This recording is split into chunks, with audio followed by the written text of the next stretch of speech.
rekomendasi masing-masing bupati wali kota. Menjadi penting 4 hal kaitan dengan literasi digital. Apakah kaitan dengan skillnya, apakah kaitan dengan etiknya, apakah kaitan dengan culture-nya, apakah kaitan dengan safety-nya.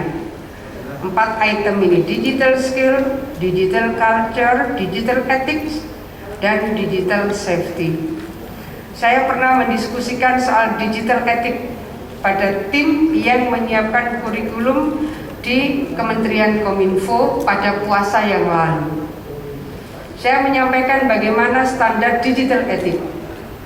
Terutama saya mohon izin Bapak Bupati Wali Kota yang saya hormati, kalau kita googling berita online, 20% ada gambar-gambar apa, 20% ada gambar-gambar apa, 20%. Jadi kalau kita mau membaca utuh, paling tidak kita ketemu sampai 4 kali ketemu gambar-gambar itu, padahal yang kita ingin akses adalah beritanya.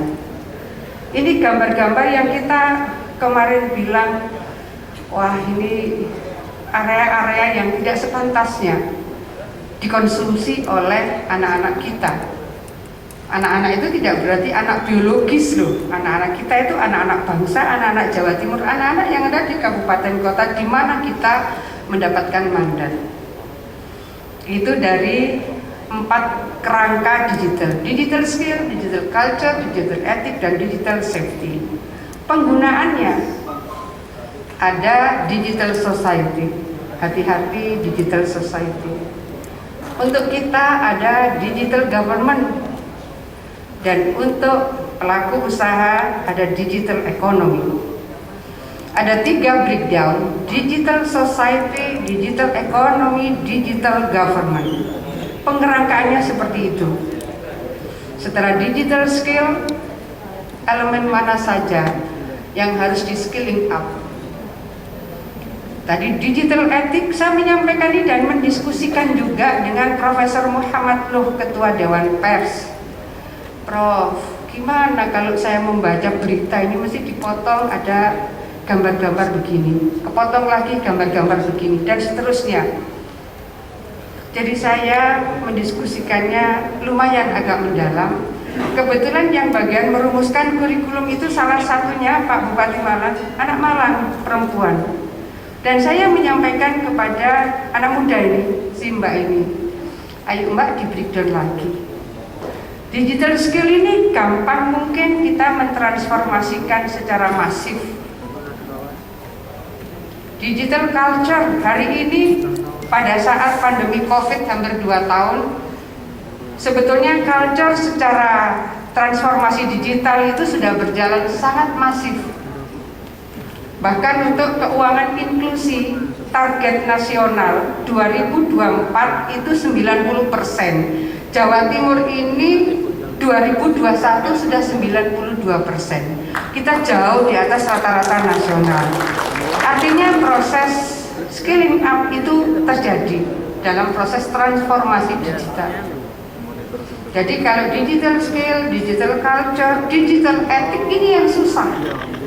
Keempat bagi para guru dan orang tua adalah digital safety, dan bagi pemerintah juga digital safety. Berapa waktu yang lalu data dari BPJS Kesehatan bocor, data dari Dukcapil sempat juga bocor. Minggu-minggu kemarin Pak Dadang, data dari Bank Jatim sebagian bocor. Digital safety. Jadi kita ini, kalau Pak Bupati Magetan ini orang Kominfo, jadi dulu pernah di provinsi dan pernah di pusat. Jadi soal transformasi digital beliau sangat advance. Tapi digital safety kita ketemu dengan hacker, sangat advance. Jangankan data-data apa, Instagram saya itu kan ringan-ringan isinya. Berapa kali juga dicoba dimasuki gitu, dan itu kan terdetek gitu. Karena sudah terregistrasi punya saya, maka kalau ada yang mau masuk, terkonfirmasi ini ada yang mau masuk dari sini, ada yang mau masuk dari sini. Saya pikir itu apa gitu. Tapi hal-hal seperti itu digital safety, nanti kan akan masuk pada pengerangkaan digital government. Kalau pada digital government itu timnya memang harus betul-betul bisa membangun pengerangkaan supaya wall-nya itu kuat gitu. Pada posisi seperti ini, literasi digital itu menjadi keniscayaan hari ini, menjadi kebutuhan hari ini. Kita bertahap, misalnya waktu itu yang kita uji coba sampai hari ini namanya terminal tipe B di Indonesia yang sudah melakukan digitalisasi sistem, seluruh sistemnya itu baru Jawa Timur, dan kita memulainya di Nganjuk Ladang. Saya menyampaikan kepada Disub, ini sudah 2 tahun lalu ini, tantangan saya kepada Disub. Saya berapa kali ketemu dengan penumpang bus, saya naik busnya. Orang itu tidak tahu berapa harga tiket kalau dari Surabaya ke Ponorogo, Surabaya ke Magetan, itu tidak tahu. Baru tahu setelah kondektur minta si penumpang membayar. Saya bilang kalau hari gini sudah harus mulai ada kepastian supaya kalau musim-musim weekend atau musim-musim apalagi liburan panjang itu tidak ada yang misalnya kenaikan karcis itu tidak ada yang melampaui dari batas maksimum.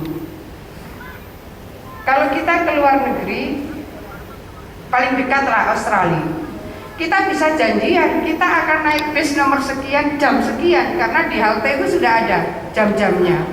Nomor sekian kemana, kita bisa ketemu di bis, janjian untuk bareng kemana, janjiannya di dalam bis. Hari ini sudah bisa kita lakukan itu yang sekarang start dari Nganjuk Ladang, Nganjuk ke arah barat. Harusnya hari-hari ini kita akan meresmikan yang berbasis Surabaya untuk ke Malang.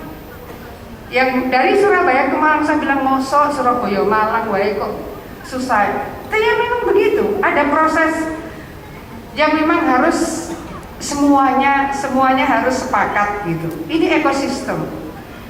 Saya akan menyampaikan ekosistem digital. Jadi ketika kita masuk pada digital culture, masuk digital government. Digital government ini ya memang harus sepakat di antara seluruh yang terkait dengan ekosistem dan stakeholders. Mobil yang masuk atau bus yang masuk, dia sudah punya kartu untuk di top di situ, kemudian akan muncul ini mobil ini terakhir dia di katakanlah mesinnya bagaimana, kelaikannya bagaimana, sudah langsung bisa tampak di layar. Setelah itu kemudian masuk ke terminal, siapa yang akan naik bis sudah bisa di top dari kartu, seperti kita masuk tol sudah bisa seperti itu. Artinya hal-hal seperti ini sebetulnya memudahkan, mempercepat dan memberi kepastian. Digital government. Kita sedang berproses memfinalisasi satu data Indonesia, satu data Jawa Timur. Satu data Indonesia, salah satu inputnya adalah satu data Jawa Timur. Dalam kondisi seperti ini, maka saya mohon pada posisi digital government, maka satu data kabupaten kota mohon sekarang juga bisa kita maksimalkan. Digital ekonomi, apa yang tadi disampaikan Ibu Bupati Banyuwangi, digital ekonomi smart kampung, memang kita harus berangkat dari desa. Kalau smart city selesai, maka harus diberikan lebih kecil smart kampung, karena layanan administrasi banyak dibutuhkan di kampung. Bagaimana kita bersama-sama bisa mendorong digital government, smart city, smart kampung atau apa saja, lalu smart kampung ini akan bisa membantu penyejahteraan. Jadi endingnya adalah perwujudan kesejahteraan dan kemakmuran masyarakat. Kalau ada digital economy, lalu digital society. Digital society, Bapak Ibu sekalian yang saya hormati, ini memang yang sekarang sedang sering didiskusikan oleh beberapa pakar bahwa Jangan sampai digital society itu kemudian menggantikan silaturahim face to face, sowan, sungkem. Digital society itu tidak bisa menggantikan sungkem. Kalau nanti misalnya Idul Fitri merasa cukup pakai video call, merasa cukup pakai flyer karena sudah ada foto-fotonya, merasa cukup itu menggantikan sungkemnya sang anak atau sungkemnya kita kepada yang sepuh dan seterusnya. Karena itu bagian dari silaturahim. Silaturahim ini akan menyemai kedamaian. Silaturahim ini akan memperbanyak rizki. Pada posisi seperti ini, silaturahim secara digital sedang ditelaah. Tidak tahu nanti apakah PBNU akan melakukan bahsul masail silaturahim secara digital, apa sama dengan yang disebut Rasulullah, bahwa ada perintah Rasulullah wasilul arham, sambunglah silaturahim. Apa iya silaturahim itu nanti akan tergantikan dengan digitalisasi silaturahim? Tapi paling tidak ada digital society, dan hari ini itu sudah berjalan. Kalau orang bilang menuju 4.0, hari ini kita sudah masuk di dalamnya. Maka kita sudah harus bersiap society 5.0. Society 5.0 ini sebetulnya evaluasi agak mendalam dari Jepang. Kok rasanya revolusi industri 4.0 itu kayaknya lebih dekat dengan robotik. Aspek society-nya, aspek human-nya itu kelihatan agak di belakang. Maka 5.0 aspek human-nya itu menyatu. Maka disebutlah society 5.0. Dalam kondisi seperti ini, Bapak Ibu yang saya hormati, tentu para bupati wali kota, ini yang dijadikan pilot project adalah ITS. Satu-satunya perguruan tinggi di Indonesia yang dijadikan pilot project implementasi Society 5.0 adalah ITS. Dan saya sudah pesan sebulanan yang lalu ke Pak Rektor, Profesor Azhar. Saya bilang, Pak Rektor, saya pokoknya inden nomor 1. Setelah itu masih saya kuati lagi Ketua Majelis Amanah, Pak Prof Nuh. Prof, saya inden nomor 1. Society 5.0 ini adalah sebuah keniscayaan yang lebih mengedepankan sisi human. Jadi aspek manusia itu nyekrup dengan aspek transformasi digital. Rasanya itu lebih dekat dengan tema kita, bagaimana literasi digital itu berseiring dengan kearifan lokal.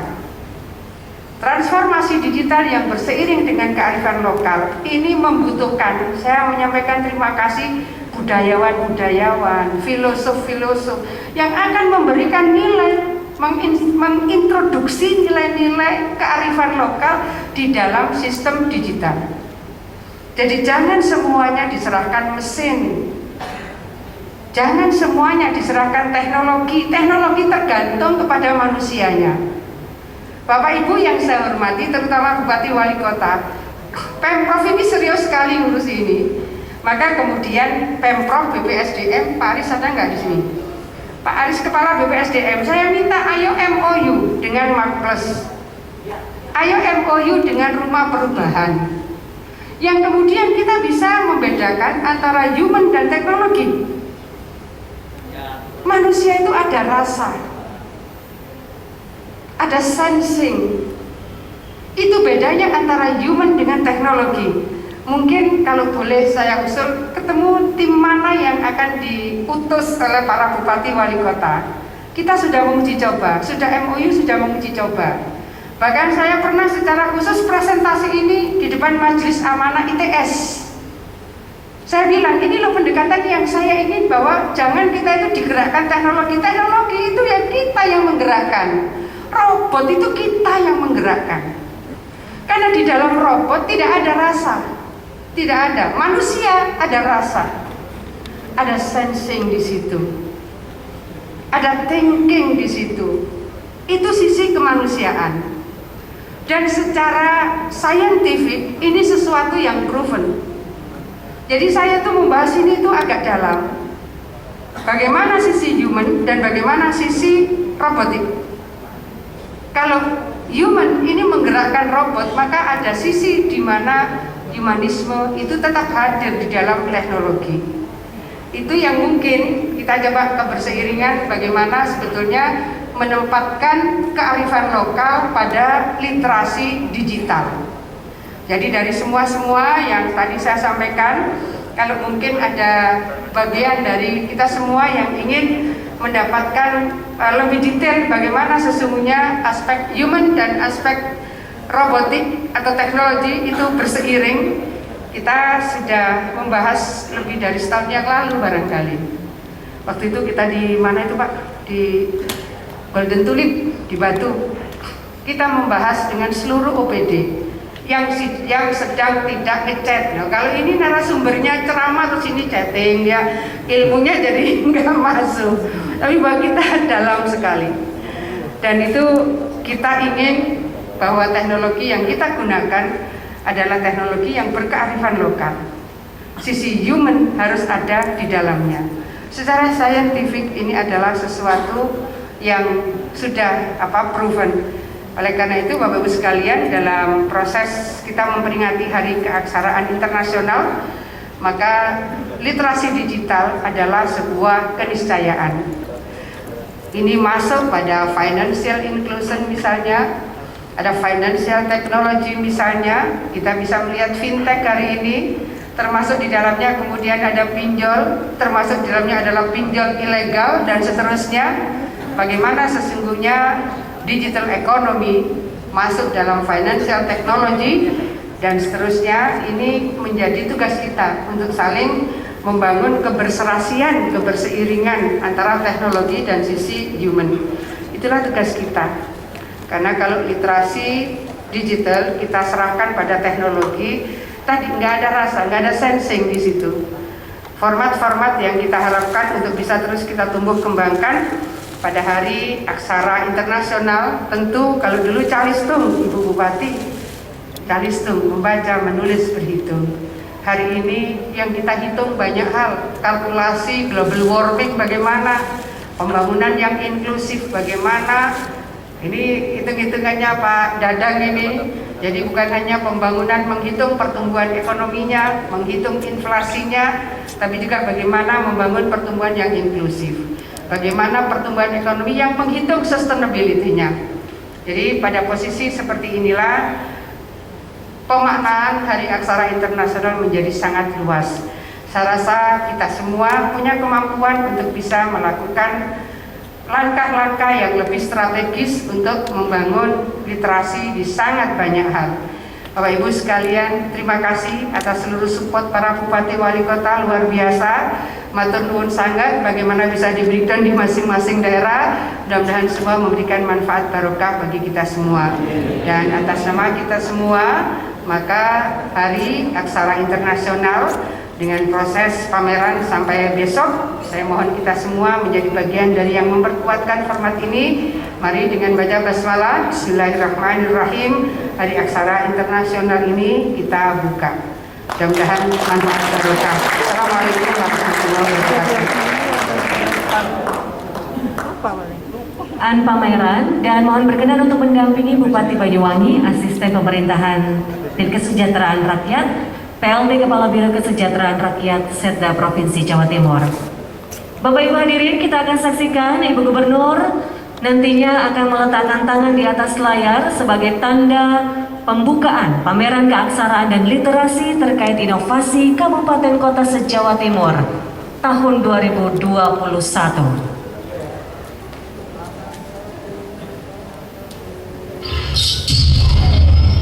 Mohon izin Ibu, 3, 2, 1.